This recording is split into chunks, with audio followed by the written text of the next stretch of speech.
Hi, I'm Marjie Kemper. Welcome to the fourth of 10 videos I'm doing for the 100-day project, showing the artist trading coins I've been making.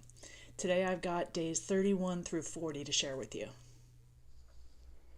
This first one is Dilutions ink sprays with some stenciling and a little bit of chipboard, little tiny postage frame die from Sizzix.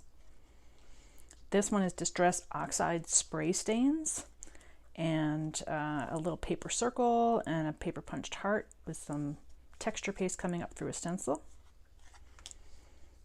This one is Distress inks piled up on multiple layers of a gear die, one of the Sizzix Tim Holtz gear dies.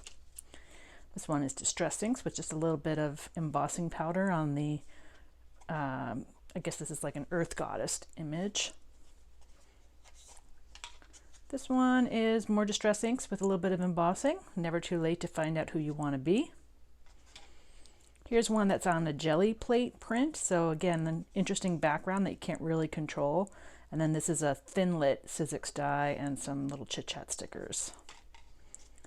This one is corrugated cardboard that I put a little paint on top of. Some old book paper, a little torn piece of old book text with some Distress ink on it, and a little bit of washi tape and some other bits and bobs from my stash. Here's one that's all Distress inks with black archival ink on top. This one was super simple. Just a stamp on manila cardstock with some washi tape, and then the background is painted black. And this last one was on scrapbook paper. It's just a Dina Wakley stamp and a couple of Tim's little stickers.